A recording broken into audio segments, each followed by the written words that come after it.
Julian finally decided to end our 10-year love marathon. On the day he was preparing for the wedding of the century, I received a message and photo from a strange girl. In the photo, Julian stood with her, smiling sweetly. Is it fun to force him to marry you? He doesn't love you anymore. Instead of internalizing it, I handed the phone to Julian, demanding an explanation.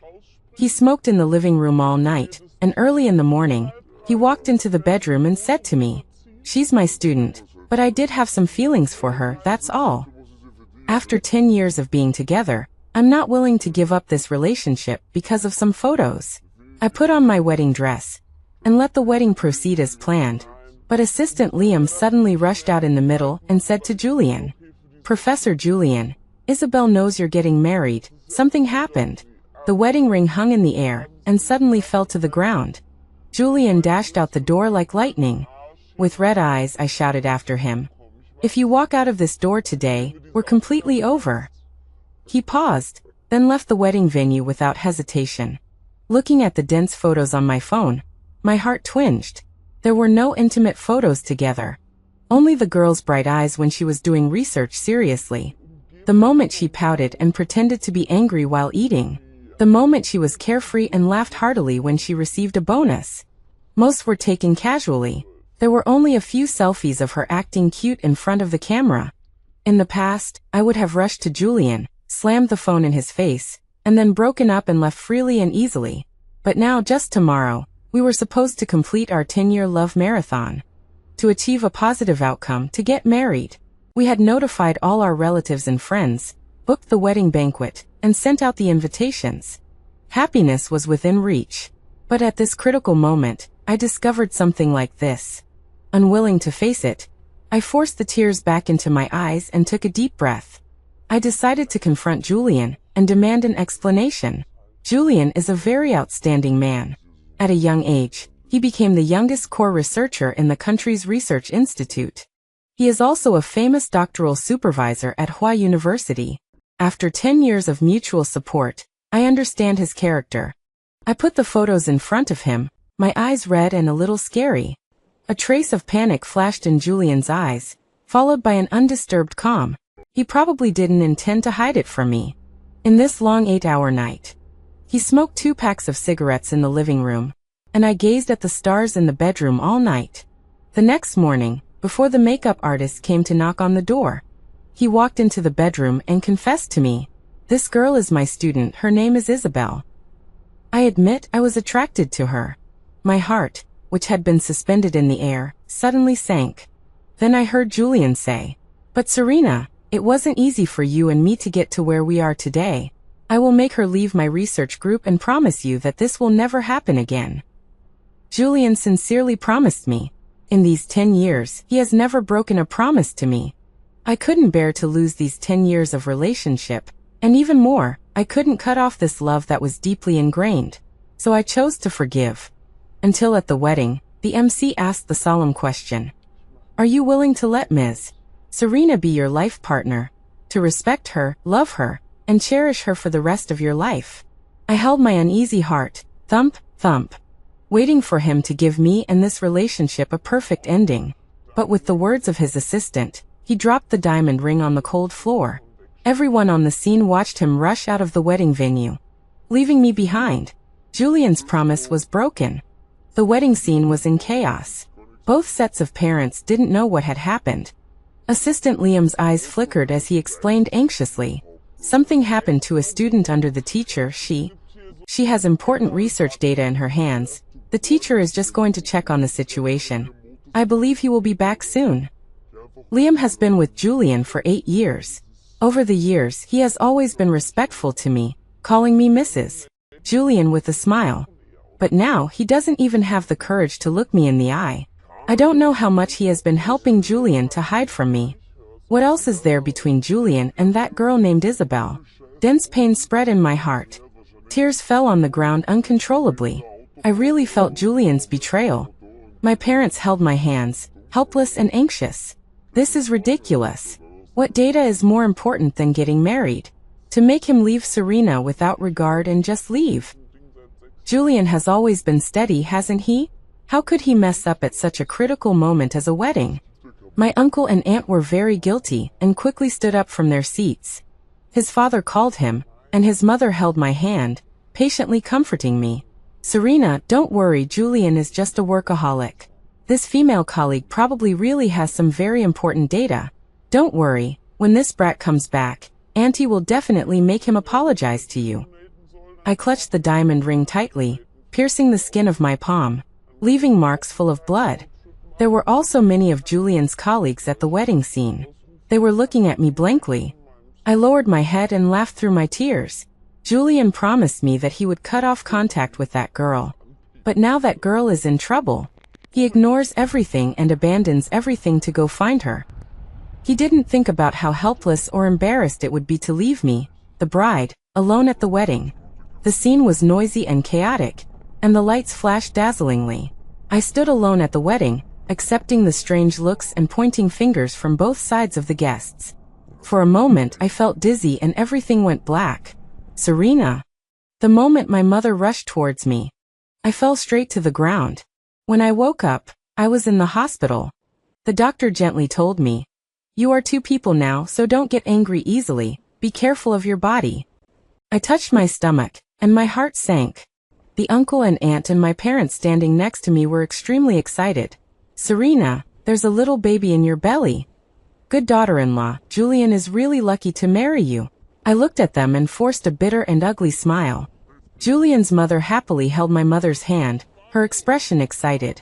"This is wonderful. We're going to have a grandchild. What a scare, double happiness." Tears welled up in my eyes. Happy.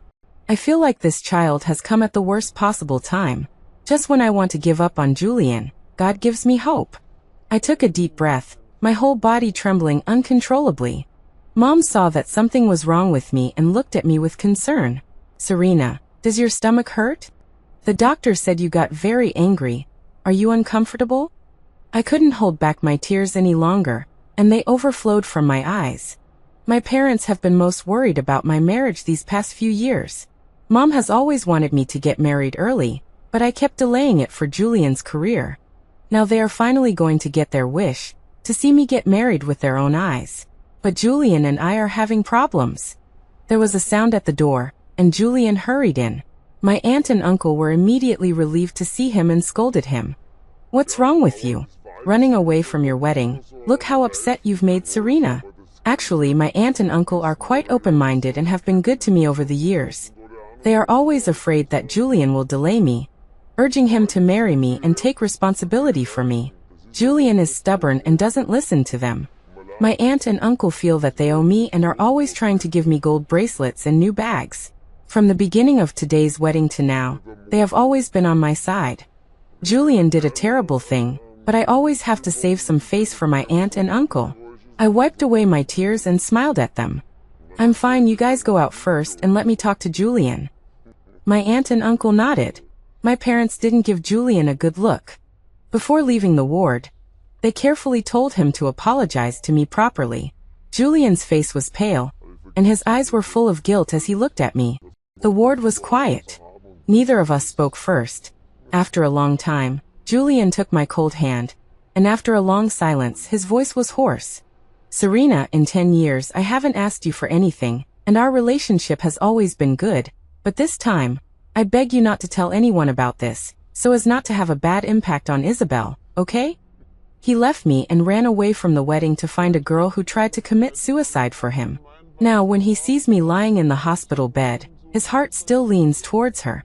My heart suddenly ached so much that it twisted into a ball, making it difficult to breathe. Before, I always thought that no one could guarantee to love only one person in their lifetime. Julian was just temporarily lost, and I could forgive him.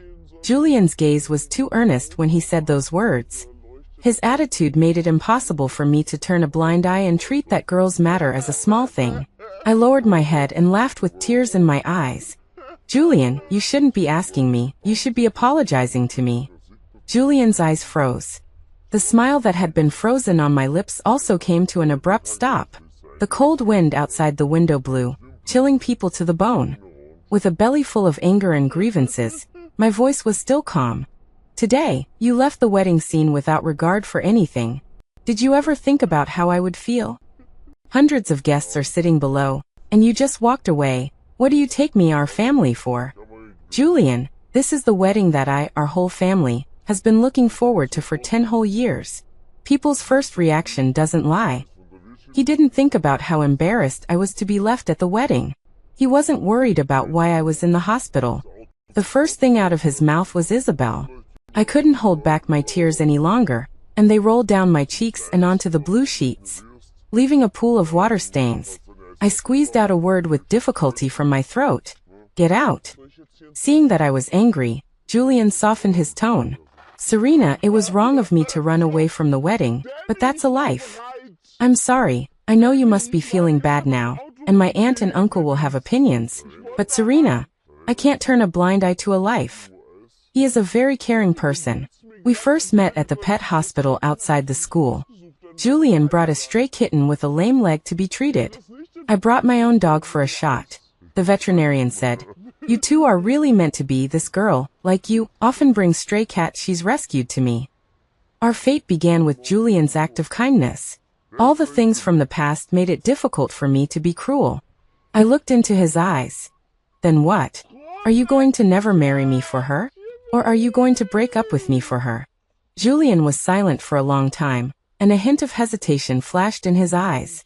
Just as I was about to be disappointed, he took my hand, his voice calm and firm. Serena, I said I wouldn't break up with you. We've been together for 10 years. No one is more suitable and understands me better than you. Isabel's matter. She is really emotionally unstable right now, I think. After some time, maybe half a year, just half a year, shall we get married then, okay? Julian gave me his assurance again. In the past, he made me wait for 10 whole years for his career. Now he wants me to wait another half a year for another girl. If it was for other things, I could really continue to wait for him. After all, I've waited so many years. But youth is fleeting, and my beauty is fading. I can't afford to wait, but who told me to love him? But actually, he doesn't need to be like this. It's just that he's fallen out of love. I can take it. A suffocating feeling blocked my chest, burning my internal organs. There is also a small life in my belly, waiting for me to nurture. I thought for a long time, my mind full of that girl's smiling face, and the doting smile that Julian showed when he looked at his phone. The feeling of being blocked in my chest slowly dissipated. Suddenly, I don't want to wait anymore. I pulled my hand out of his palm and said softly, Julian, I'm not a smart girl. I've been in love with you since I was 18, for 10 whole years. I remember how nervous you were when you first confessed to me. Your hands and feet were trembling. Your performance that day made me feel amused and touched. I remember when I agreed to be your girlfriend, you hugged me and cried with excitement. That was the first time I felt the existence of love other than from my family. Over the years, you've bought me everything I liked. You fulfilled everything you said, and you've kept every vow you've made to me. For these 10 years, I've always felt that you loved me to the bone. I looked up, and tears suddenly poured out. But today I feel you don't love me anymore. The words "you don't love me" made me fall apart. In 10 years of love, there are too many beautiful memories between us. Julian probably felt a little moved too, his eyes reddening as a tear slipped from the corner of his eye. But in the blink of an eye, it was gone. He wiped away the tear and said to me, "But Serena, if I marry you now, she definitely won't be able to handle it. I'm afraid she'll do something foolish again.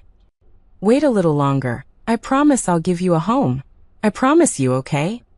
Just as Julian finished speaking, my parents walked in. He held my hand, looking at me anxiously, as if waiting for an answer, and as if afraid I would reveal the matter and cause a bad influence on that girl. 10 years of mutual support, and a child in my belly. My heart is really in chaos. Let me think about it. Okay, then you rest well first. I'll pick you up from the hospital tomorrow. After Julian left, my parents asked me with concern, "Serena, have you been wronged? If you have, then we won't get married. Your parents can afford to support you." I didn't want my parents to worry, and I hadn't figured out how to solve this, so I shook my head and smiled. I haven't been wrong, just too tired. The next day, I packed my things and waited for Julian in the hospital room. He didn't show up for a long time. Around noon, he sent me a message. Did your parents pick you up? I still have work to do in the lab. See you at home tonight. I didn't think much of it and left the hospital room with my parents. But in the hallway, I ran into Julian and that girl. He didn't see me. His heart and eyes were full of Isabel, whom he was supporting. She was tall and thin, with a pure appearance and big, round eyes. This was the first time I saw her. So she was Isabel, the girl who attempted suicide by cutting her wrists for Julian, causing the usually calm and composed Julian to lose his composure at the wedding. Perhaps my gaze lingered for too long, and the girl noticed me. Her face paled, and the medicine box in her hand fell to the ground. She nervously grabbed Julian's arm, like a little white rabbit who had done something wrong. Julian looked over this way and saw me. A look of panic flashed in his eyes, and he walked towards me and my parents. Before my parents could even open their mouths to question him, Julian explained, "Uncle, Auntie, this is my colleague. She's Liam's relative. Liam couldn't make it today, so he asked me to take her to the hospital for a checkup." Seeing Isabel's guilty appearance, my parents looked at him with suspicion. "Is that so? Then why didn't you come to pick up Serena?" Julian was a bit embarrassed and looked at me for help. I smiled and didn't plan to help him hide it. "Isn't she the little girl you abandoned me at the wedding to save? How did she become Liam's family?" The smile on Julian's lips stiffened, and he said unhappily, "Serena, don't make trouble. Mom and Dad are still here. This is a hospital, don't let outsiders laugh at us. Yesterday he abandoned me, the bride, at the wedding to find her. Today he abandoned me, the pregnant woman, at the hospital to accompany her for a checkup. It really is quite laughable." I took a step forward and handed the discharge application to the nurse. Ignoring Julian, people were coming and going in the hallway. Julian's face darkened, and the embarrassment on his face grew stronger. "Serena, don't make trouble." My parents frowned, as if realizing something, and the anger on their faces deepened. My mother pointed at Isabel and Julian, so angry that she spoke. "Julian, why are you yelling at Serena? You said you were working overtime and couldn't come to pick her up, but now you're appearing here. Is this what you call working overtime?" My mother's questioning left Julian speechless. "No, auntie. Isabel quickly walked over. Her eyes were slightly red, and she stood in front of Julian, bowing repeatedly to me and my parents in front of everyone. "I'm sorry, Mrs. Julian. It was me. I caused trouble for you and teacher." "Mrs. Julian, I am indeed senior brother Liam's family member. I'm his cousin. Teacher was afraid that I would have sequelae, so he brought me to the hospital." This explanation sounded good, but it made it seem like my family was unreasonable.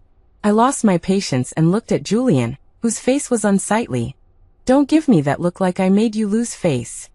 You're the one who did something that hurt me." I left the hospital with my parents. On the way home, my mother held my hand, sulking in anger. I knew she had many questions to ask, but I didn't know how to answer. Say Julian cheated? He didn't. Say Julian changed his mind? How do I say it? The phone in my hand lit up, and Julian sent me a text message. "Serena, don't be angry. Sorry about before. I bought you a gift. Remember to sign for it." When my parents and I arrived home, we saw a delicate little cake on the ground. I have a spoiled nature and like romance. Whenever Julian made me angry, he always liked to send me a cake shaped like a Disney castle. I've been eating it for 10 years, and I'm actually tired of it. But Julian is so busy. I felt sorry for him and couldn't bear to see him stay up late every day doing research, and still have to spend time and effort to coax me. So every time I received this cake, I would pretend to be happy, hoping that he would be happy too. Now I finally don't have to pretend. I gave the cake to the neighbor's child and replied to Julian, "It's been 10 years. Like you, I'm tired of even the most delicious cake." Julian probably understood my veiled accusation and replied with an apology. "I didn't think it through. Tomorrow I'll personally go to the mall to pick out a gift for you."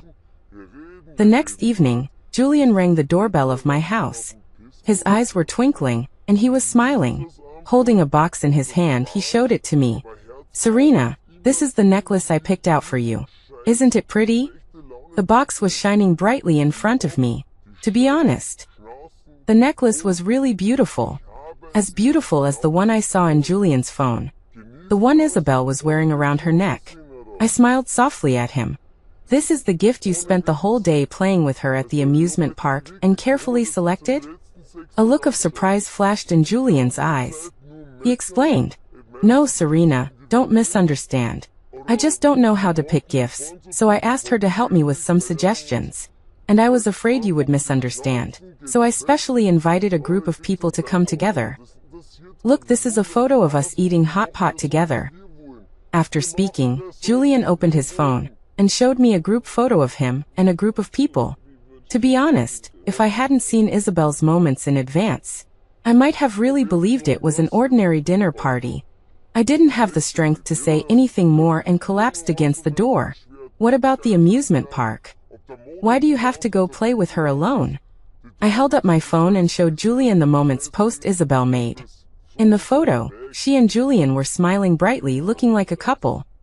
The photos of them eating hot pot together looked even more like a family. Julian's pupils dilated, slightly shocked. How do you have Isabel's contact information? Having been in love for 10 years, I've always been very trusting of Julian. He's handsome and the youngest doctoral advisor. Over the years, countless female students have liked him, but I've never worried, because I always thought he was a responsible man, loyal to his feelings. The facts proved that for the first 9 years, my thinking was correct. The facts also proved that I overestimated Julian. She added me just last night. I originally didn't want to accept, but Isabel kept apologizing in the request list. Almost, just a little bit more. And I would have thought that Julian's crush on her was one-sided. Perhaps it was my unappreciative attitude that made Julian lose face a little. He frowned and impatiently put down the jewelry box in his hand. "Serena, I won't break my promise to you. And I won't have anything to do with her. Going to the amusement park was just to say goodbye. Don't be so sensitive. I already invited a bunch of people to eat hot pot to reassure you. Aren't you reassured yet?" Julian was getting angry with me. He used to hate even scolding me even once. I raised my head and looked at Julian very seriously. If you had a little bit of male virtue, I wouldn't be like this. After loving him for so long, Julian has long become unfamiliar to me. Over the years, his career has been successful, he's been spirited, and his whole person has shed his youthful appearance, becoming much more stable. The Julian who would keep his distance from all girls for my sake is no longer here. Perhaps I should let go of my obsession, let go of these 10 years, give each other a release. I looked at Julian one last time and smiled clearly. "Julian, let's end it here, let's break up." After saying this sentence, Julian's face didn't show the happiness and relief I imagined. The anger on his face lingered for a long time. "Serena, I just went to the amusement park with her once. I was also very calm. Where there's one, there's two, and then three." Julian was silent for a long time, so angry that he punched the wall in front of me. In the end, he left with a dark face, without saying anything. Stripping away a decade-long relationship is not easy. That night, I had insomnia. Since I decided to break up, I got up and packed my own things in this house. While throwing things into storage boxes, I couldn't help but start reminiscing. The year of graduation, Julian had just entered Hua University and was extremely busy. A year later, he took a contract signed for 10 whole years and 5 million, and put it in my hand. "Serena, I'll give you a home. I keep my word." The teenager in my memory was sincere and brave. The flame that burned when he loved me was more intense than the rising sun. That day, my eyes were red from crying, and I hugged him. I took the bank card and bought this house. We kissed in the afterglow of the setting sun, blushed and went to IKEA to buy furniture, chatted so much that we were like two chattering little birds. The string of star lights on the balcony were arranged together, and the rocking chair carried 10 years of rambling years. We snuggled on the carpet in the living room holding a watermelon, drinking soda, and watching cheesy Hong Kong and Taiwan idol dramas. He said he would give me a home. Now he's making me have to strip away this relationship and move out of this home. I spent 3 days clearing out all my belongings. When the moving company came, I told both sets of parents about the breakup. Both sets of parents rushed to the door in a hurry. My parents respected my decision and didn't say anything. Only Auntie Yu anxiously took my hand and asked, "Oh, what's going on? Why did you suddenly break up?" "Serena, Auntie Yu knows that Julian didn't handle the wedding well. But wasn't that matter explained clearly? Why did it come to a breakup?" Uncle Yu pursed his lips and asked me anxiously. "Yes, you've been together for 10 years. How could you suddenly want to break up?" I didn't have the face to tell them what Julian had done. So until today, they don't know why we broke up. "Serena, you're getting married soon. Young couples just quarrel. It's not worth really breaking up." I didn't say anything, letting the movers move the boxes out one by one. Just as Uncle Yu and Auntie Yu were about to wear their lips out, Julian unexpectedly came back. Only behind him was Isabel in a white dress. The house was quiet, and everyone was looking at the two of them, with different expressions. Julian's mother's voice of persuasion got stuck in her throat. When she spoke again, her voice trembled a little. "Julian, did you do something to hurt Serena?" Julian's father widened his eyes in anger. "Son, who is this girl?" Julian didn't answer. He scanned the room that was more than half empty, and glanced at me. "Where are you moving to?" He was still so calm and rational, calmly accepting my departure. No explanation. No retention. "And he brought Isabel back here without any scruples," I said calmly. "Moving back to my real home." Julian nodded. "Okay, I'll come find you in a few days." After he finished speaking, he pulled Isabel to his side and introduced her to everyone. "This is my research assistant. She had some health problems a few days ago, so I brought her home today to take a look and have a meal along the way." Julian's introduction was open and honest, without the slightest hint of guilt. Both sets of parents were a little confused. Auntie Yu spoke, her voice a little anxious. "This son, Serena is about to break up with you. And you still have the mind to bring a student home for dinner?" Auntie Yu's words made Julian frown. His chest rose and fell twice, and he opened his mouth expressionlessly. "I called off the wedding, which made Serena unhappy. It's good for her to go home and have some peace and quiet for a couple of days. Mom, don't get involved in this." Auntie wanted to say more, but Isabel suddenly stepped forward, enthusiastically taking her arm, and smiling sweetly. "Auntie, I'm Professor Julian's student. The professor takes good care of me in the department. He even said he would treat me to dinner today to celebrate my release from the hospital." But how could I dare trouble the professor to cook? Since Uncle and Auntie are here, why not try my cooking? Aunt Yu was perceptive.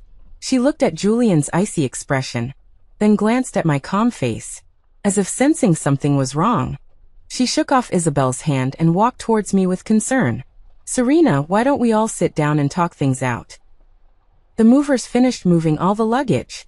I was about to refuse when Isabel interrupted me, a triumphant provocation flashing in her eyes. "Sister Serena, just agree with Auntie. Why don't we sit down and have dinner together, and try my cooking? What do you say? Last time we met, she called me Mrs. Julian, and now she's changed her address." I looked at her with a cold smile, ready to refuse. The change happened in an instant. A burning handprint appeared on Isabel's face. I stared wide-eyed, watching my mother slap Isabel. "Mom, you..." My mother's eyes were bloodshot, and her voice trembled as she looked at me. "I gave birth to you. Do you really think I don't know anything?" That day at the hospital, I saw Julian supporting this girl, their behavior intimate, and her hand was wrapped in gauze from a wrist cutting. Julian ran away from the wedding for her, right? You broke up with Julian for her too, right? You've been with Julian since you were 18, now 28, a full 10 years of your youth.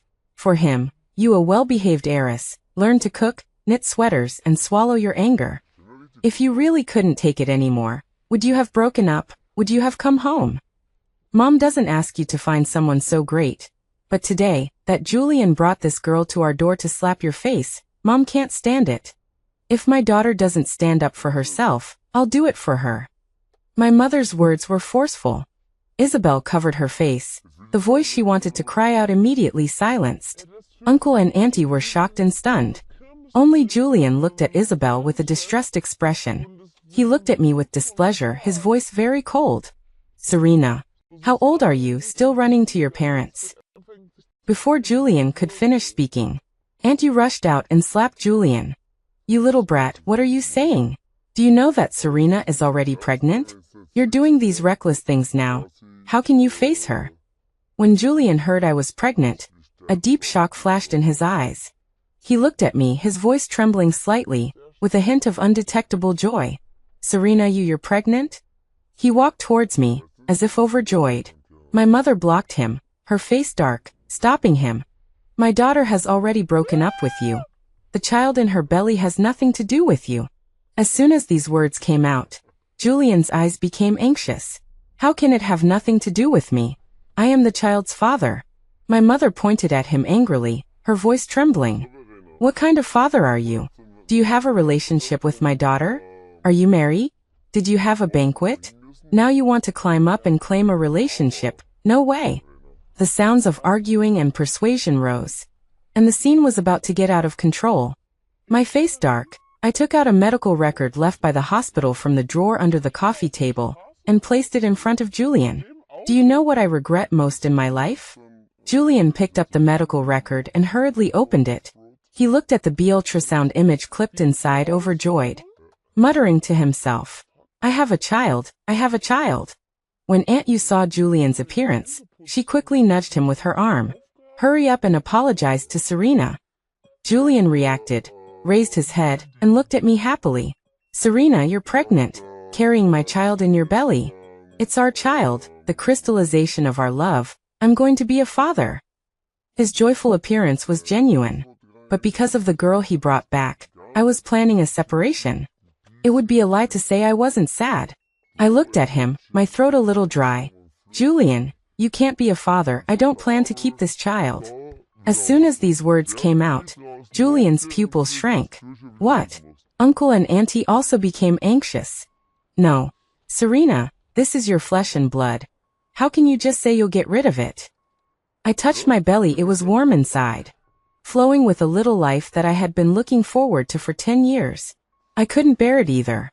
But as soon as I looked up, I saw Isabel behind Julian.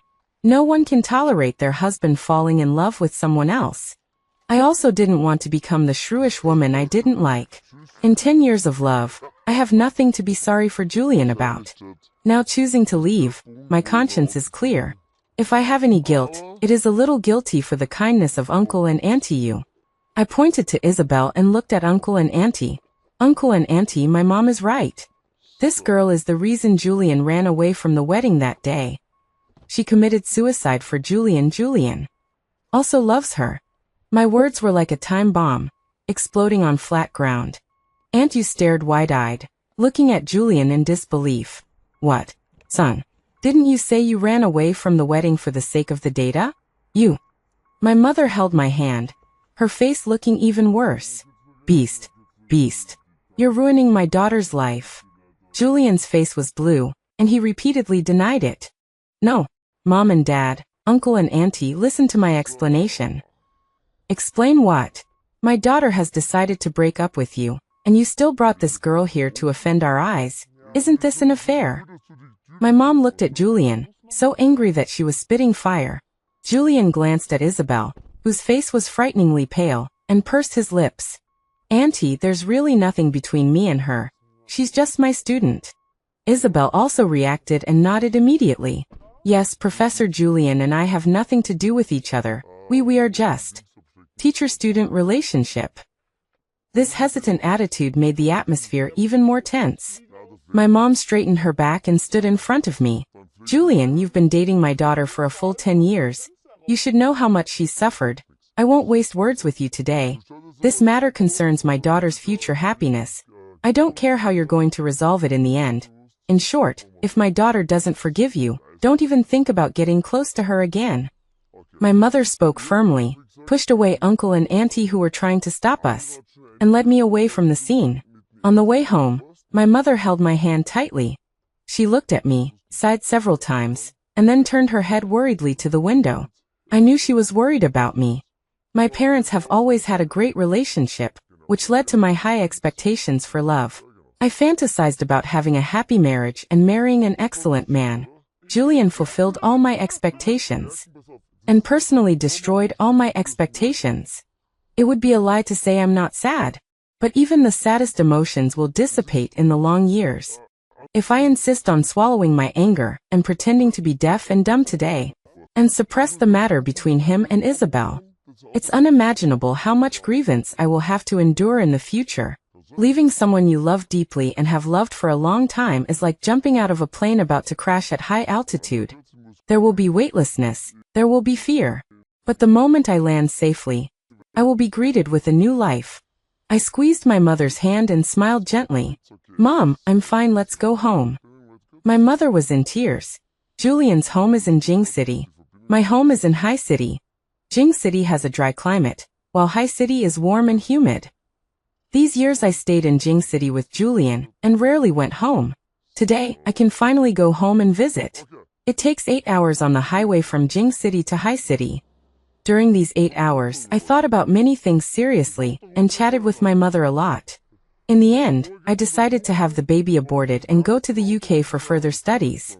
After completing my studies, I will return to Hai City to open a studio and live my life well. My mother is very supportive of me. She patted my hand, raised her head and sighed.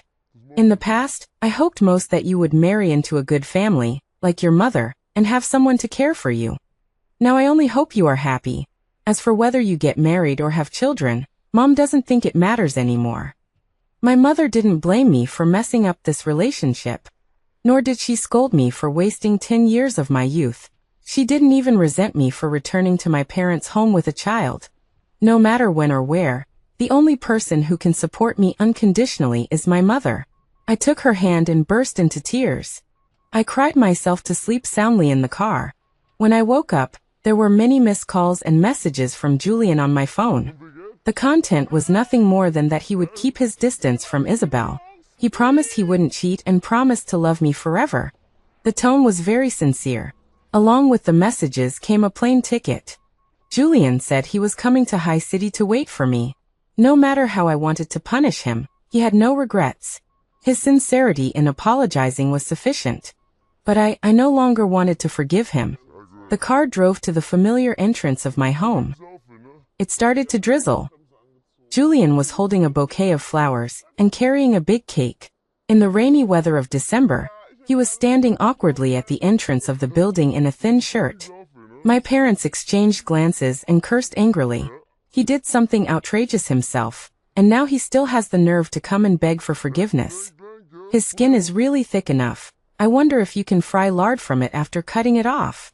Julian listened to these words, daring to be angry but not daring to speak out. His face turned green and then white. I held up an umbrella and spoke softly. "Mom and Dad, go upstairs first." My parents glared at Julian, grunted and went upstairs. I looked up and saw Julian's eyes were red. His chest rose and fell repeatedly, and his voice began to become hoarse. "Serena, 10 years of relationship, I don't want this to be the result. 10 years of love, 10 years of youth." Now he came to my door and said he couldn't accept this result. The light rain soaked my sleeves.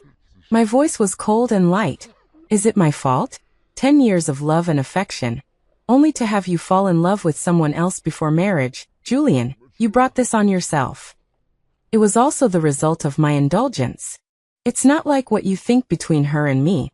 Julian roared at me, and the cake in his hand smashed to the ground. Soft and mushy, it collapsed into a pile of mud. I stared at it and smiled. What a pity, can't eat it. What a pity, we have no future. Julian's breathing was a little rapid, and he opened his mouth helplessly. "Serena, didn't we agree? I'll transfer her out of our group. You treat this as if it didn't happen. Didn't we discuss it? I will transfer her away, and I won't betray you. Why do you still want to leave me?" The drizzle was cold, and Julian looked a little agitated. I took a step back, and the rain soaked my pointed shoes. These shoes were a birthday gift from Julian. They were made of lambskin and couldn't get wet. What a pity, even they will be ruined, because I overestimated my tolerance. Julian, I can't accept that another woman is in my man's heart. Even if I devoted 10 years of my youth to you. Even if I need to lose 10 years of sunk costs for this. Julian glanced at me impatiently, took a deep breath, and opened his mouth. "Serena, no one will always love only one person for the rest of their lives. I just had a brief crush on her, but the person I love is you. You should understand me, Serena. Yes, I understand Julian. The rational and calm Julian never allows his life to deviate from the right track. He planned to get a PhD in 2 years, and he was able to insist on going to bed early and getting up early for 2 consecutive years. He planned to become a tutor at Hua University in 3 years, and he was able to soak in the laboratory and library day and night. Only marriage, he was slow to commit and had no plans. Everything was running according to Julian's trajectory, and I unconditionally cooperated with him.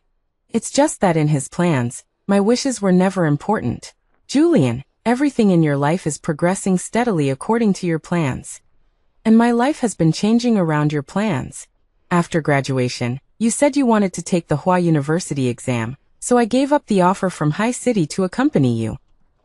You said you wanted to do research, so I made money to support you. I tried my best to satisfy what you wanted, but what about you? I urged Julian to marry me for a whole 10 years. If it hadn't been for his uncles and aunts kneeling down and begging him to marry me a few days ago, that wedding would not have happened at all. Julian, you're so smart, you should have seen this coming. Since you were attracted to Isabel, you shouldn't have come to me again. You can't and you shouldn't hurt 2 girls at the same time. I turned and went upstairs, not taking the flowers he offered. Through the tall building, I stood on the 9th floor stairs, looking down at Julian. He lowered his head, his hands hanging down, a picture of dejected defeat. The bouquet of flowers was wet with rain, the delicate petals withered into a ball. This was probably the worst day of Julian's life as a golden boy. I didn't look at him again, and turned back into the house. The next day, my mother made an appointment for an abortion application. When my mother and I went out, we met Julian at the stairwell. He seemed to have been waiting here for a long time, his clothes wrinkled. Seeing my mother and I preparing to go out, he handed the gift bag forward. Auntie Serena, these are some gifts I bought for you. My mother said coldly, we don't want your things, take them away, don't block the way. He looked at me warily. Serena, where are you going? I didn't hide it. Abortion. Serena. Julian frowned, looking at me with a nasty expression. Seeing that I didn't respond, he looked at my mother, his tone softening. Auntie, can you help me persuade Serena? I didn't cheat. Running away from the wedding was a last resort. This is a child we've been waiting for if it's aborted. My mother angrily retorted. What if it's aborted? Our family has money. I can afford to raise Serena even if she never marries. Aborting the child of a scumbag like you, she has a bright future. Julian's face grew worse. He stood in front of us, stubbornly refusing to give way. My mother used to like him and always gave him a good face. This was the first time my mother had spoken so seriously to Julian. Julian was also a little embarrassed. He grabbed my hand, his voice softened, pleading bitterly. Serena, I've already made things clear with Isabel, and I've transferred her out of our group overnight. I've also made it clear to her that we'll keep our distance in the future, and I won't contact or pester her again. This is the transfer order. It came down this morning. Can you take a look? He handed me the phone, his eyes filled with insistent pleading. I was too lazy to argue with him, and in his expectant gaze, I picked up the phone and smashed it on the ground with a bang. Julian frowned, looking at me helplessly. He was always like this. Even when I broke up with him, he was very calm. Even if I was going to abort his child today, he wouldn't get angry. He always made me feel like he still loved me. And he also made me feel that it was just hormones and hormones at play. Julian, there's no going back. Julian could have solved this matter quickly, but he had to test my attitude, and then apologize when everything was beyond repair. I tried to forgive him, I persuaded myself, but I really couldn't get over the hurdle in my heart. We stood at the stairwell, stuck for a long time. People came and went. Julian looked at me in despair, his expression somewhat painful. Why? Serena, I've already sorted everything out. I haven't really cheated, and I said I would give you a future. Why won't you trust me one more time? Even now he still doesn't understand.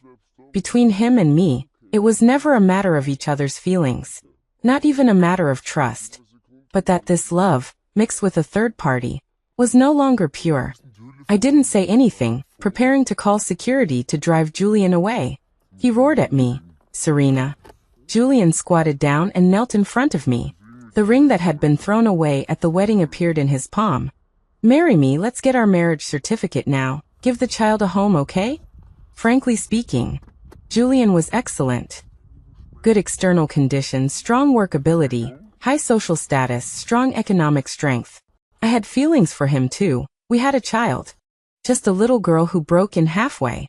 I could pretend that nothing had happened and continue to be with Julian. But I really couldn't seem to do it. The love I wanted couldn't have flaws. The moment I picked up the diamond ring, Julian's phone rang simultaneously.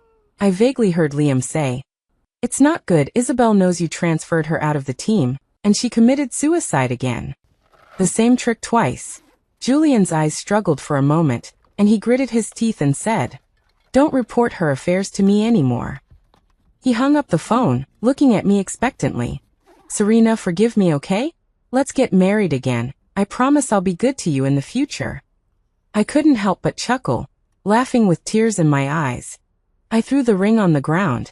Julian picked it up, and I threw it again. His face began to look ugly.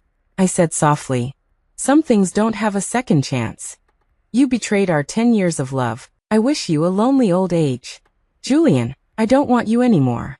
This was probably the first time Julian had heard me say such heartbreaking things. He grabbed my hand and hugged me tightly in pain.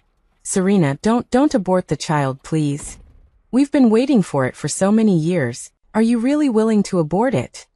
Serena, this is the crystallization of our love. Please, don't be so cruel to me." Julian's words evoked my memories. Over the years, we often went shopping malls, and the place we frequented the most was the baby area.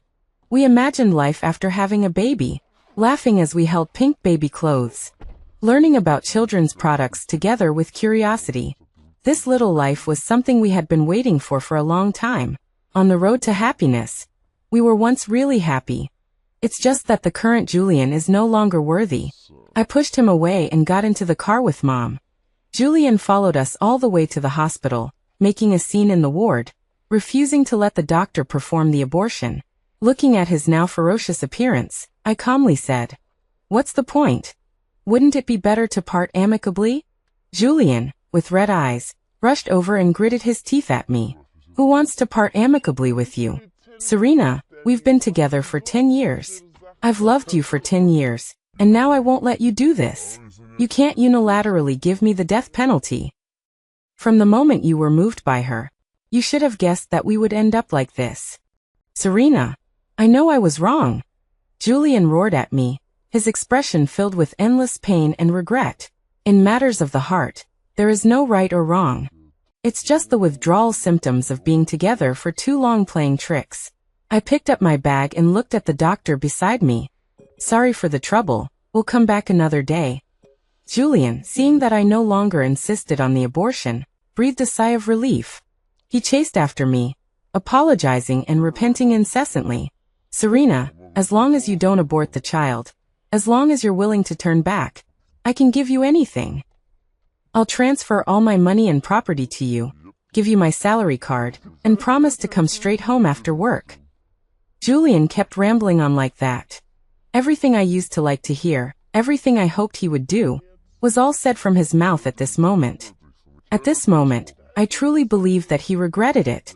After arriving home, I returned to my room alone, quietly staring at the winter snow falling outside the window. High City in December was gloomy and humid. Julian stood alone downstairs, wrapped in a thin woolen coat, with a thin layer of snow accumulating on his head. There was a text message from him on my phone. "Serena, I'll stand here and wait for you until you forgive me."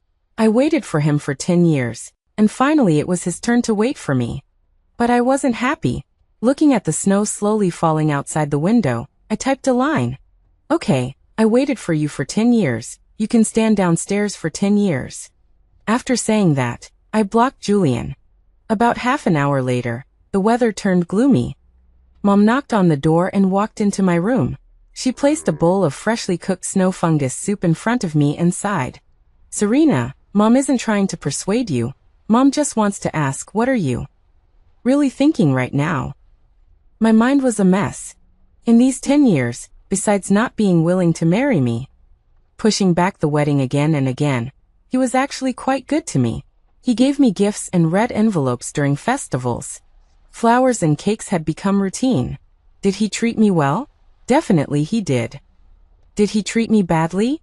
Besides not wanting to get married, he indulged me in almost everything. Isabel's matter was like tearing apart this seemingly loving relationship, exposing it bloody to the air. I made a phone call to Liam. Liam quickly answered, but his voice was a bit apprehensive. I asked him, "Liam, you've called me Mrs. Julian for so many years. I just want to ask you one thing today. When did Isabel come under Julian's wing? And when did she become a student in his research group?" Liam stammered and finally whispered, She's been here for 6 years. But she's never been able to complete her doctoral thesis, so she hasn't been able to graduate. In other words, Isabel had been with Julian for 6 years. Right under my nose. I thanked Liam and hung up the phone. Then I opened the tablet and checked Julian's research guidance analysis records for students over the years. At Y University, doctoral students can be asked to withdraw if they haven't graduated in 4 years. And in Isabel's thesis guidance comments, Julian always gave her an excellent, but would write at the bottom, "Research direction does not match the topic, needs rewriting." In other words, they had been harboring such thoughts, living together day and night under my nose for at least 4 years. I sighed, took another deep breath and laughed. That's right. I should have known this was the result. What am I expecting and disappointed about now? The sound of an ambulance came from downstairs. Mom rushed into the room again, anxiously saying, "Serena, Julian seems to have fainted downstairs." What? What should we do? I looked up at Mom. Let's go to the hospital too. Over the years, Julian's emergency contact had always been me. I paid Julian's fees, and another 8 hours passed. He finally woke up. The air was filled with the unpleasant smell of disinfectant. Julian already had a youthful face, and I used to love the way he would act cute with me the most. Now looking at me, his eyes were full of attachment. "Serena, I feel so uncomfortable." I didn't feel sorry for him like I used to, and opened the porridge I had just bought on the table. "Eat something now that you're awake." A trace of disappointment flashed in Julian's eyes, and he smiled at me again. Okay. As he ate, he started talking about the past with me. Talking about the moment we took the kitten to the pet hospital for treatment together. Talking about the fun we had founding the Stray Cat Protection Association in the park. Talking about how compatible we were. We were indeed compatible once. Julian carefully looked at my expression, slowly finishing the bowl of porridge. The story was coming to an end, and the regret brewing in his eyes gradually thickened. At the moment the nurse changed Julian's 4 fluids. He grabbed my hand. "Serena, I really regret it. Just forgive me, let's start over, okay?" The wind was blowing gently outside the window. The snow today was far less than yesterday's, but the weather was even colder than yesterday. I lowered my head and pulled a medical record out of my bag. "I had the abortion last night, while you were unconscious." Julian stared at me in shock. He looked at the medical record, unable to laugh or cry. "Serena, oh Serena, are you really so heartless? This is a human life. Why can't you forgive me? Am I really so heinous? Couldn't this child really be kept? Why treat it like this? Why can't you just forgive me?" I looked at Julian and said softly, "Because my love for you has been used up. For the past 10 years, what I've looked forward to most is our wedding, and my dream has been to marry you. Do you remember? I used to ask you every year, when are you going to marry me? Every time you'd say wait, then take out a gift to coax me, and promise me that one day it would happen. I waited and waited, hoped and hoped. I used to think that if I didn't marry you in this life, I would be incredibly sad. But since you left me on our wedding day, I've thought about it a lot these past few days. Maybe what's been trapping me is just an obsession, not you. Julian, I don't love you anymore, so I don't want to have your child." Julian looked at me in disbelief. My words must have broken his heart. He vomited blood right in front of me. A stain of blood instantly bloomed on the blue and white sheets. I quickly called the doctor and sent Julian to the emergency room. Half an hour later, the emergency room doors opened. The doctor came out. The patient just had a sudden rush of blood to the head, plus he's been staying up too late, working hard day and night. He just needs to rest more in the future. I nodded, and in keeping with the principle of seeing things through to the end, I paid the remaining hospital fees for Julian. 3 days later, there was a knock on the door. I looked through the peephole and saw Julian's pale but well-defined features. It seemed he hadn't given up. I opened the door. He looked at me with a terribly wounded and painful expression. His voice was a little hoarse. "Do you hate me so much that you wouldn't even come to see me when I was sick?" I spoke. "It's not hate, it's that you're not important anymore. From the day I decided to separate, we became the most familiar strangers in this reality." Julian lowered his head. The usually arrogant and conceited him shed tears in front of me for the first time. Tears fell one by one onto the marble tiles in front of me. Julian spoke painfully. "I really can't bear it. Serena, does it have to be a breakup? Do you have to be so cruel to me? Can't we reconcile? Please. Serena, please. Don't reject me, I can't take it. Serena, please." I never thought in my life that Julian would lower his proud head to me. In front of me, he humbly begged me not to leave him, begged me to forgive him. My heart was a little touched. A strange feeling spread through my entire body. Seeing that I hadn't said anything, Julian looked up and hugged me tightly. "Serena, I really miss you, and I can't live without you. Don't be so cruel to me." Julian's appearance left me at a loss. I rubbed my forehead and let him come inside first. The alternating circulation of cold and warm air made me shiver involuntarily. Julian immediately poured me a glass of warm water as he always did, reflexively.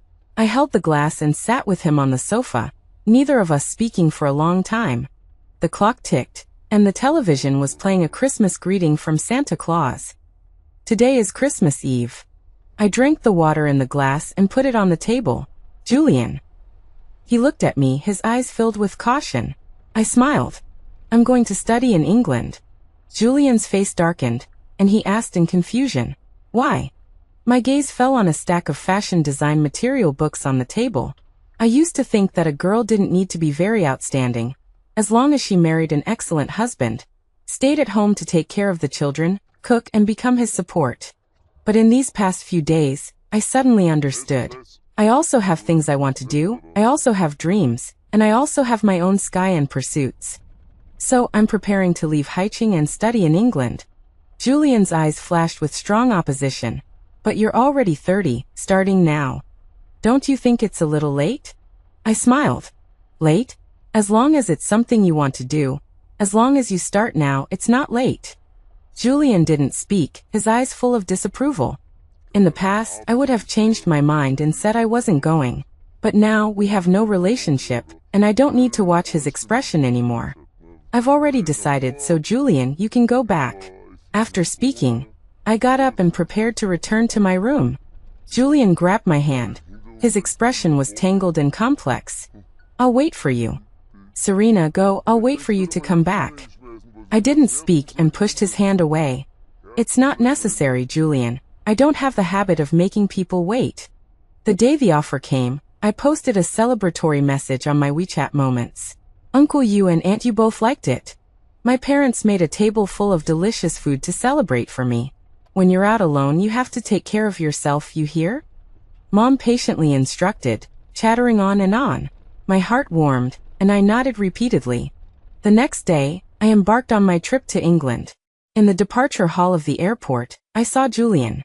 He was holding a bouquet of my favorite peony flowers, standing at the check-in counter waiting for me. "Serena, I came to see you off." I didn't speak and handed my ID card to the staff. Julian stood to the side, handing me the boxes in his hand one by one. "These are some travel supplies I prepared for you. Things that are hard to buy in England. Take them with you. This is your favorite pastry. I bought some for you, you can eat it on the way. This is..." I was about to refuse. Julian interrupted me with a pleading look. "Serena, don't reject me. Even if we've separated, I still want to be good to you. Let me keep that right, okay?" I took a deep breath and accepted the things in his hands. "Thank you." After the staff handed me my boarding pass, I didn't look at Julian again and walked into the security checkpoint. He shouted behind me, "Serena, I'll wait for you. No matter how long you want to stay in England, I'll wait for you. Serena, I love you." Julian's airport farewell made countless pedestrians look sideways. They all cast envious glances at me. Even the security personnel gave me a second glance. Publicly declaring love in a crowd wasn't Julian's style. At this moment, he was probably feeling uneasy, afraid that after I left, I would never come back, never want him again. I held the things he gave me, clutching my boarding pass tightly in my hand. Julian's figure gradually disappeared behind me. Dusk was approaching, and the sunset view outside the floor-to-ceiling windows in front of the tarmac was particularly brilliant, like the setting sun, and like the dawn of the rising night. I stepped onto the plane, watching the horizon of Haicheng recede into the distance. Everything in this city was, for a short time, irrelevant to me. The plane flew for 22 hours, landing at Edinburgh Airport. The moment I landed, I received a message from an unknown number. "Did you arrive safely? Serena." It seemed this was a new phone number Julian had registered. I didn't reply. While organizing my luggage, I found the diamond ring he had stuffed into the box. I stared at the diamond ring, sitting on the sofa in the living room for a long time. We chose this diamond ring together. 5 carats, 350,000. It was Julian's salary for more than half a year. His colleague and his colleague's fiancée were with us when we chose the ring. When they heard the price of the diamond ring, they shook their heads in fright. Only Julian raised his eyebrows at me, confidently saying, "If you like it, we'll buy it." That was Julian. As long as he could afford it, he would pay for whatever I liked. Perhaps it was because the environment in England was too unfamiliar.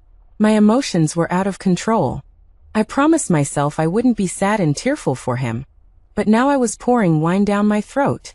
I wavered.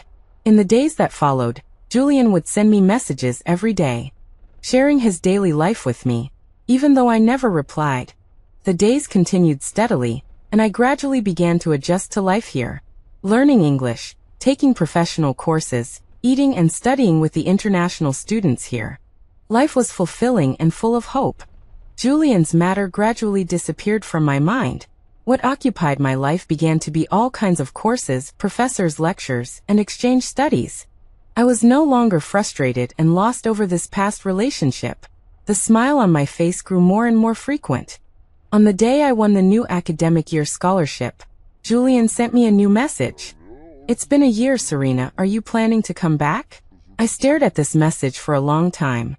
Finally, I looked at the design assignment in front of me and replied to Julian with the first message I had sent him in a year. "I'm doing well here and will continue to stay and finish my studies." After this message was sent, it sank without a trace. Julian didn't send me any more messages for a long time. I didn't take it to heart, until one midday after the start of the semester, in front of the White Dove Church where Big Ben chimed. I saw Julian, wearing a dark blue jacket, standing by the milky white pool. White sacred doves circled overhead, and we looked at each other across half a lawn. He walked towards me, his face a little restrained and joyful. "Serena, I came to see you." After a year, I no longer had the initial resistance towards him.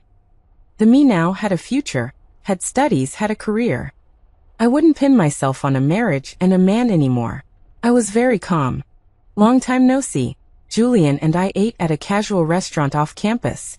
He asked me a lot about my life here, and I answered him one by one. The food was slowly cleared from the plates. Julian put down his knife and fork and lowered his head in silence for a long time. "Serena, can you give me a deadline?"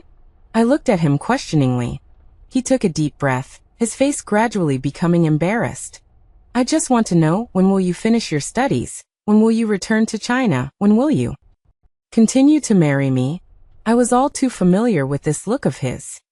In the past, when I asked him when he would marry me, I also looked like this, embarrassed, afraid of putting pressure on him. A difficult-to-look-at expression. I leaned back and replied like Julian did back then. "My current plans are only for studying and my career. As for marriage, I haven't considered it yet." Julian stared at me with a complex expression. "Serena, are you taking revenge on me now?" I looked at him in surprise, shaking my head. I don't have that much on my mind. I really haven't considered it. Who would be willing to get married when they can expand their territory abroad? Julian clenched his fists in anger, his face darkening. This casual restaurant was opened by a Hong Kong person, and it played sentimental Cantonese songs. Julian closed his eyes, his voice hoarse. Serena, I'm 31 years old this year. I can't wait a few more years for you. Can you give me a definite answer? How coincidental. I had said this same sentence to him a year ago. I said, Julian, I'm almost 30 years old. A girl's precious youth only lasts for a few years. When exactly are you going to marry me? What did Julian say then? He held an experimental report in his hand, his eyes full of focus and research on the data. Wait a little longer. Marriage isn't within my range of consideration right now. At that time, I broke down and asked him how long he wanted me to wait. He said he wasn't sure, because he wasn't sure how his future would develop. Only a year has passed, and he can't wait any longer? I smiled. I can't give you a definite answer, because my future is also uncertain. Julian was speechless. We parted on bad terms. The next day, he asked me to meet him at the old place, but only a year had passed, and our way of interacting seemed to have changed a lot. In the past, I was always the one to initiate conversations, finding ways to chat with him. Now I'm silent, and the silence extends to our relationship. Julian tried to start conversations a few times, but nothing really took off. Gradually, his expression became more and more frustrated. Just as he was about to speak again, I said, There's no need for this. If there's nothing to say, you don't have to say anything. He sighed and laughed, saying, I never thought trying to find something to talk about with someone would be so tiring. Actually, finding topics isn't tiring. Having nothing to talk about isn't tiring either. What's tiring is having nothing to say. And when two people want to connect, if one person doesn't reciprocate, like when I used to rack my brains to chat with Julian, he would look at me and say, I'm not interested in what you're saying. Actually, it's nice just being here quietly. Looking back, even in our everyday trivial lives, there were invisible pressures and contradictions. But I always suppressed them in my heart, pretending nothing had happened. I turned my head to the window, watching the flow of people, and asked, How long are you planning to stay here? Julian smiled. I'm leaving tomorrow. I just came to see you. Edinburgh in early spring was filled with scattered cherry blossoms everywhere. I stood up and walked outside. Let's go, I'll show you around the cathedral. Julian followed behind me. Along the way, we encountered many French people and many photographers. They greeted us warmly, praising us for being a beautiful couple, a perfect match. Julian laughed loudly when he heard that.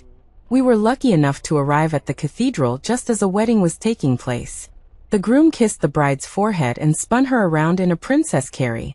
The scene erupted with cheers of congratulations. Everyone was infected by this joyful happiness. I looked at Julian and noticed the longing in his eyes. I stared at him like that for a long time, until he noticed and looked down at me with a smile. Why are you looking at me like that? I smiled at him and said, Do you want to get married?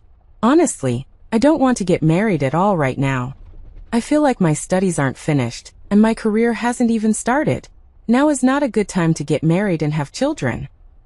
The smile on Julian's face froze. After leaving the cathedral, he took me to school. Stopping half a meter away from a cherry tree, he asked me, Serena, are you serious? I turned around and smiled sincerely at him.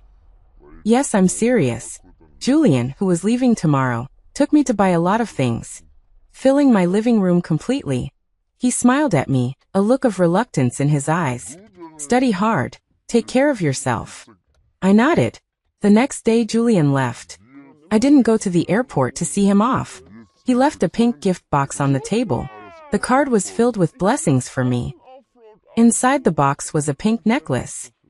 Unlike the apology gift from a year ago, Julian said he chose this one himself. He thought it suited me. I unfastened the clasp and put it on my neck. In the mirror, my smiling face was reflected, with a calm sense of relief in my eyes. 2 years passed in a flash. I completed my master's degree, and my supervisor invited me to work at a fashion company in Edinburgh. I accepted the offer. One night, a familiar friend from back home suddenly sent me a message. She said that Julian got married. The bride's name is Isabel. I looked at the smiling couple in the wedding photo and replied to my friend. They look good together, wish him well. I wasn't curious about how they got together, because tomorrow I needed to go to a New York fashion company to trade a large order. Completing it could help our company increase its sales by 50% next quarter. Seeing that I didn't care about this matter, my friend gossiped around to inquire. She told me what she heard. It turned out that the reason for their marriage was that Isabel accidentally got pregnant.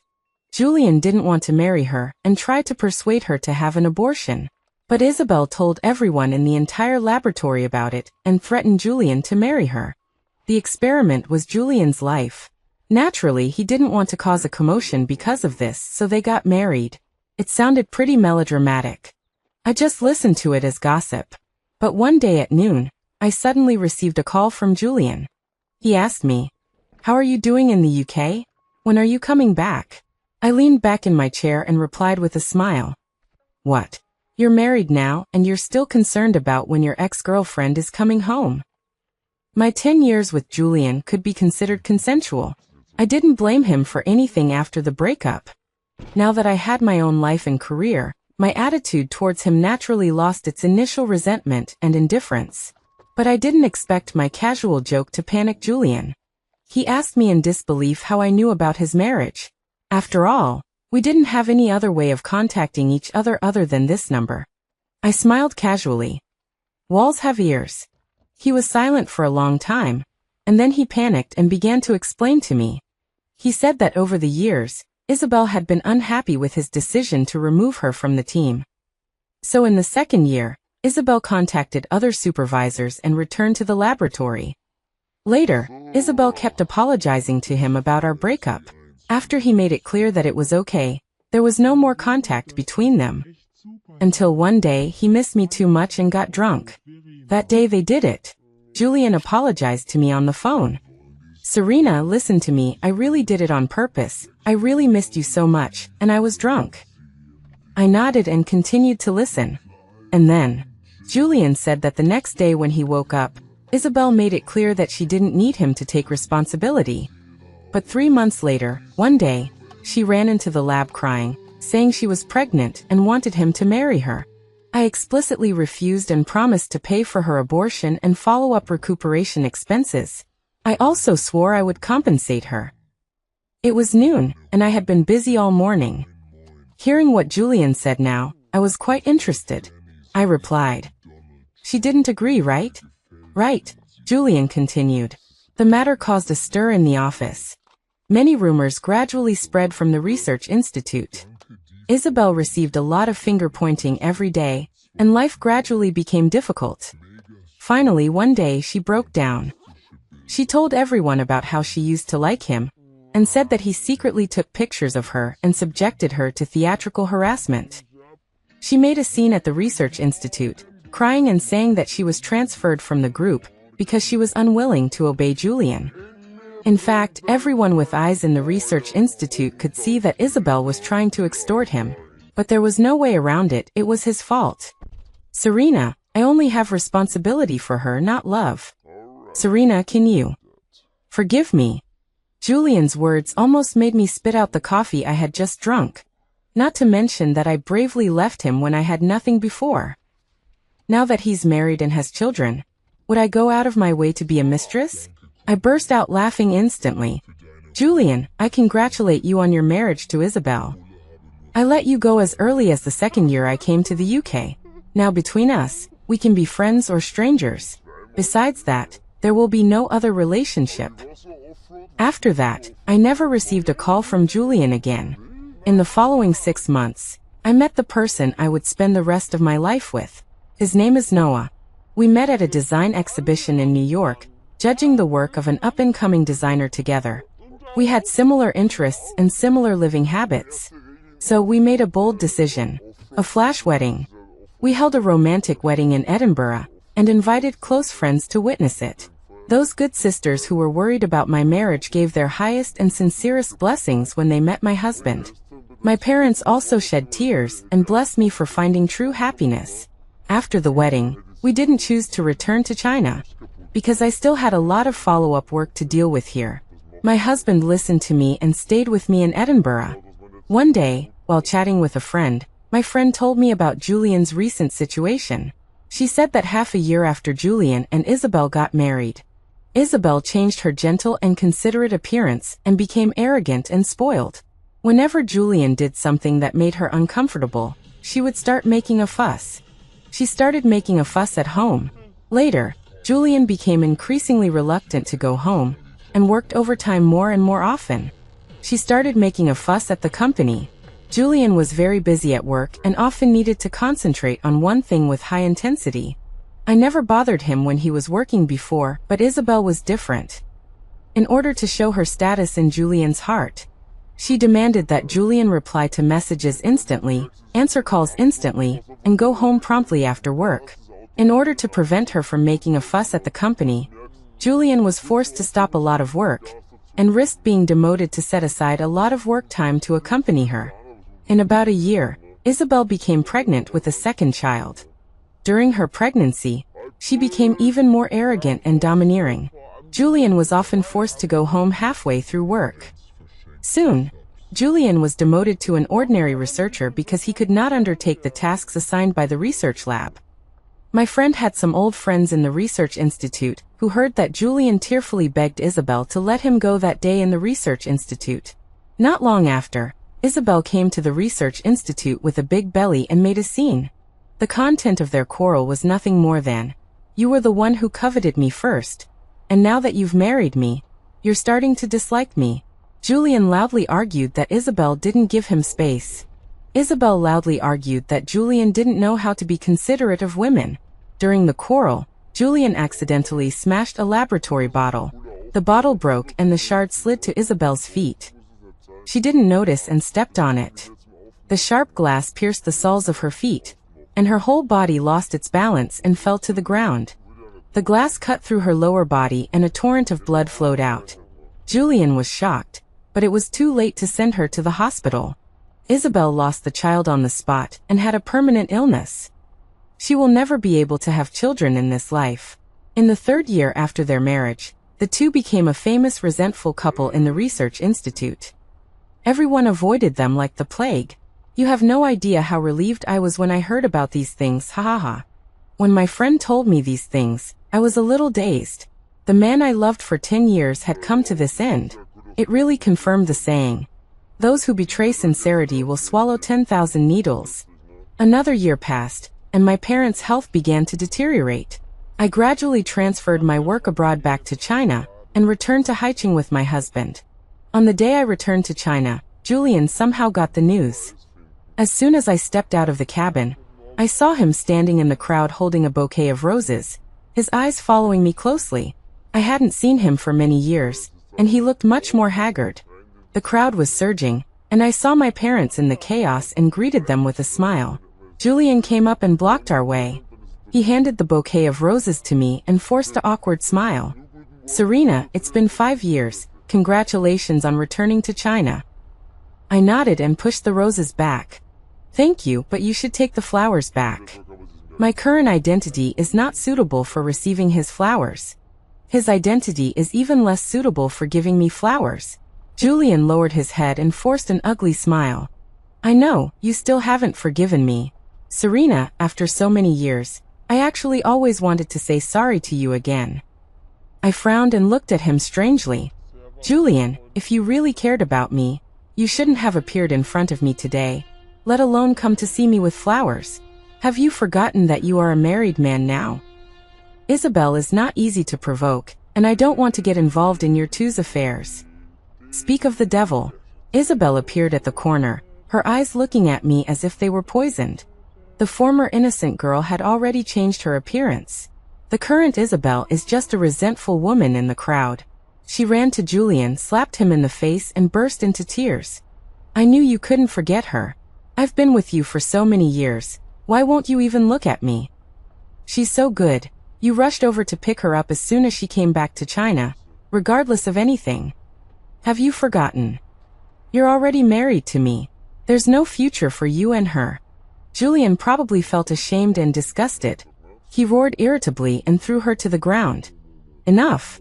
Isabel, when are you going to stop making a scene? I just came to see an old friend, that's all. Why do you have to control my life all the time?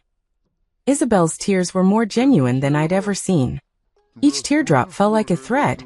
Her hand trembling, she parted her lips and said, "Old friend? The old friend whose name you still call out in your sleep. Julian, oh Julian, if you loved her enough, why did you even bother with me? If you really loved me, why did you come to see her today?" Julian was speechless, frozen in place, clenching his fists.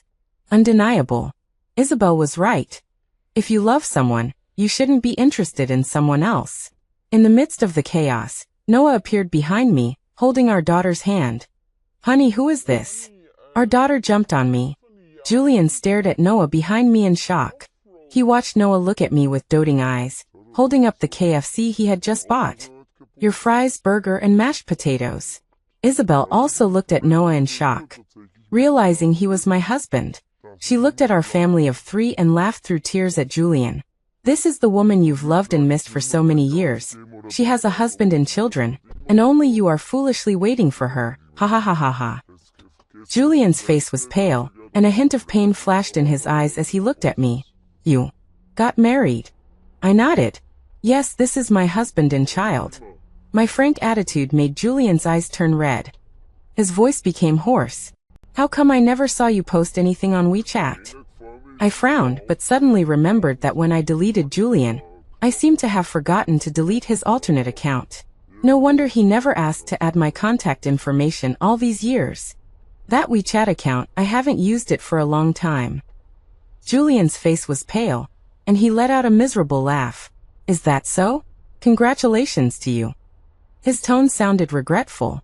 I remember it was probably the second year after I came to England that I saw a Eason Chan concert alone in New York. There was a lyric in it that went something like this.